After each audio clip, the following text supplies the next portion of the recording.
So this year I celebrate. I think I'm working on 32 years since I answered the call to preach, and 30 years of active ministry where I've actually been on staff at a church, and it's been an incredible ministry. Like the Lord, I've seen a lot of fruit from the Lord, and that's been amazing. I remember when I first started my journey, man, I felt so strong in the Lord, but I was frustrated because I realized that I betrayed the Lord and betrayed what I believed for a period of about 7 years of my life from the time, I was became a Christian, and then I just had a real rebellious experience. And so I determined in my mind that I was going to be strong for the Lord because, we could do all things through Christ who strengthens us. And so for the first half of my ministry, the first 15 years of my ministry, man, I just had that mentality, and I saw a lot of fruit from the Lord and really believed, kind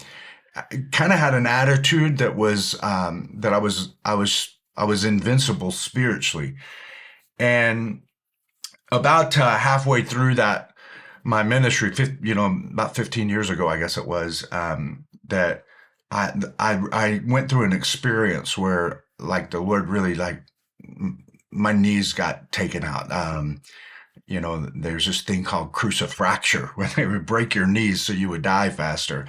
And I felt like spiritually, man, I got my legs taken out from underneath me. And it was a very humbling experience that I had to walk through. And through that experience, I started to see, I was like, man, I recognized that I had developed some spiritual arrogance.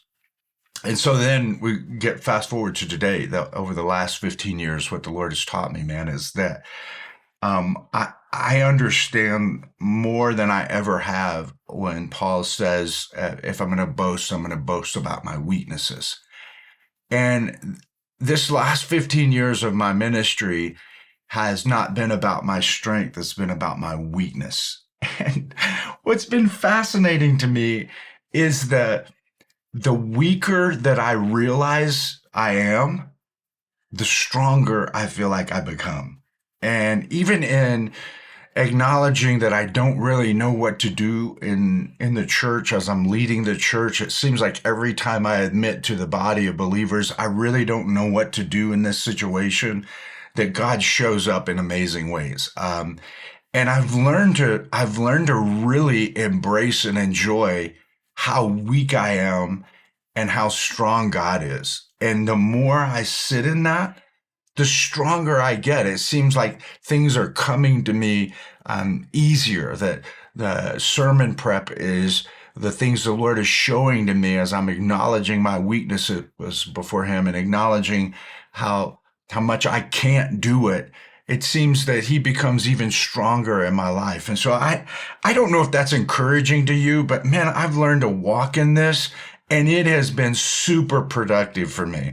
And so I would just encourage you, man, don't be afraid to embrace your weaknesses and acknowledge them with God, because the more you can humble yourself before God and the more you can acknowledge the areas of weakness in your life, and I mean just being weak about everything, about how you've got, I often will talk to the Lord, even as this morning, like I don't, I've got so much to do, Lord. There's no way I can do this, but I'm too weak for it. And it seems like in those moments is when I really get productive, because I'm playing a role that God has designed me. Like I'm acknowledging who He is. I'm worshiping Him in my weakness. And I think that's what Paul meant when he said, if I'm going to boast about anything, I'm going to boast about my weaknesses.